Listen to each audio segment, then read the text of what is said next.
Hello everyone and welcome to today's video. Today I'm going to do a first little update on the 2025 Virginia governor's race, where there was some news where incumbent Republican Governor Glenn Youngkin, who under Virginia state law is term limited and cannot run for a consecutive term in Virginia, has officially endorsed Lieutenant Governor Winsome Sears for governor and Republican Attorney General Jason Miyares for re-election in Virginia's 2025 elections. And this is some very interesting news, but not really unexpected news. Of course, Sears being his lieutenant governor, certainly expected that this was going to happen. There was some potential speculation that Jason Miyares was considering running for the governor's race as well. However, he's decided he's going to run for re-election as Attorney General, as there is no term limits for that, only for the governor's race. So this is some very interesting news. And in a statement posted on social media, Governor Youngkin gave high praise to both Sears and Miyares, and said they're running as a team like they did in 2021, and that team will win in the 2025 race. Quote, Winsome and Jason will once again lead the Republican team as candidates for governor and attorney general. Both of them have been indispensable partners to advance our shared common sense conservative policies that have made Virginia the best state in America for business, backed the blue and cracked down on crime, stood strong for our military and veterans, and transformed education by raising teacher pay, reestablishing academic excellence, and empowering parents in their children's education and life. Governor Youngkin specifically said of Winsome Earl Sears that she has been, quote, an outstanding lieutenant governor and she would make a great governor. She says she is an outspoken advocate for common sense conservative principles and policies, a passionate voice for our military and veterans, and a relentless advocate for our educational freedom and economic opportunity. When she won in 2021 alongside Governor Youngkin, she became the first female lieutenant governor in Virginia and the first black woman to hold a statewide office in the history of the state. For Miyares, for re-election, Youngkin said he's been an exceptional attorney general to the state.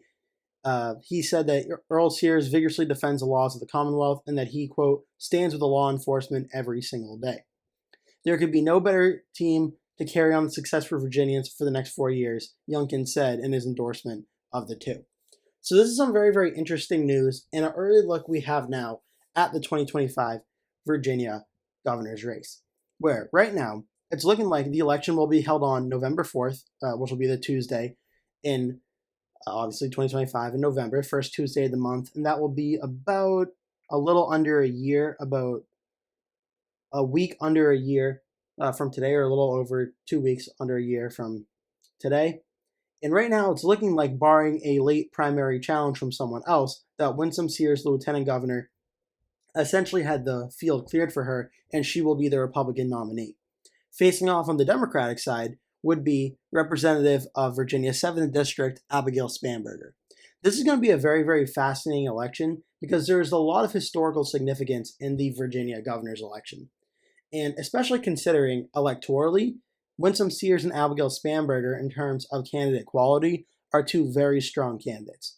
And one of the main criteria of candidate quality is a history of the two candidates being elected statewide before. Obviously, Winsome Sears was elected back in 2021 with Glenn Youngkin, and Abigail Spanberger, she did not run for re-election in 2024, so 2022 is her most recent election, where she did win re-election in Virginia's 7th District, and she is essentially going out on her own terms as she decided not to seek re-election. So there is a history in Virginia of voters in Virginia electing both of these candidates. So from a standpoint on that, these are two very strong candidates. As for how the state of Virginia typically votes, this is very, very fascinating because we look back at the presidential election that just happened, where the state of Virginia, Kamala Harris won the state by about 5%. Whereas you look back in 2020, this state was won by Joe Biden by about 10%. So you can make the argument Virginia is certainly getting, based on 2024, more Republican than it's been in the past few elections. And you can certainly make that case. However, it's not so simple, where typically Virginia and New Jersey are the two first governor elections after the presidential race. They're the year after. And these are usually the first indictment on the current presidential administration.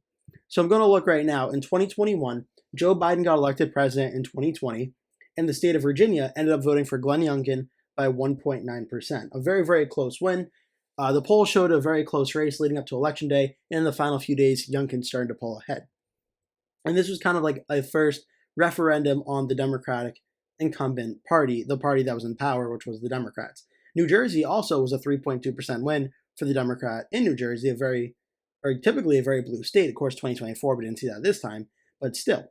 And then we go to 2017, where Donald Trump first got elected president, and then a year later, it was a referendum on the Republicans being in power. And in this election, between Ralph Northam, the Democrat, and Ed Gillespie, the Republican, Northam ended up winning here by 8.9%. So there's typically a precedent in Virginia of electing a governor from the alternate party that's in charge, both in the White House and potentially in the governor's office. Of course, it's not always a perfect science where we look back to 2013, where this would have been an indictment on Obama, and it was a very close race. The Democrat did end up winning Governor Terry McAuliffe by 2.5%, due in some part to a libertarian third-party vote, so maybe the third-party vote spoiled what would have been a potential Republican win. But it's usually the off party does very well in the Virginia governor's race. So based on that right now, seeing as Glenn Youngkin is the Republican incumbent, that would be a benefit for Abigail Spanberger. But of course, this election is about a year away, so we have plenty of time to watch this race and cover it and see how the polls are going, how Glenn Youngkin's approval rating is going in Virginia, because if Youngkin is approved of in the 60s to 70%, that could be a good potential sign for Winsome Sears, that if she's running on keeping the state the same way that Youngkin's been doing, that may potentially be something that is a very good sign for the Republicans. But again, it does need to be noted, even though, yes, Donald Trump did improve by about 5 percentage points in Virginia in terms of the margin of victory, it does need to be noted Kamala Harris did still win the state nationally by about 5 points.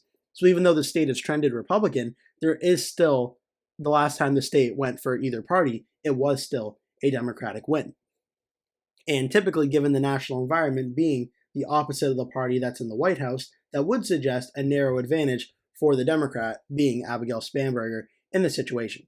But of course, we literally have months to speculate on this and cover this race. But I want to just give a little quick update on this, because this certainly seems to be a very, very interesting situation happening in Virginia, setting up a competitive race between Winsome Earl Sears and Abigail Spanberger in what's going to be a very, very tight and competitive election. That's what I have for you today in this video. Thank you so much for watching. Please remember to give this video a like, click subscribe, share with your friends and family, and I hope to see you in a future video. That will do it for today's video. Thank you so much for watching. If you enjoyed the video, please remember to give it a like. And if you really liked it, please remember to click the subscribe button and make sure you turn post notifications on so you always get notified when I post a new video. That way you never miss one. Also, please remember to share this video with your friends and family if you really, really, really like the video. And remember to stay tuned, because I'll be posting at least one video every single day leading up until Election Day. So I'd really appreciate it if you keep coming back and watching those videos. Thank you so much for watching, and I hope to see you in a future video.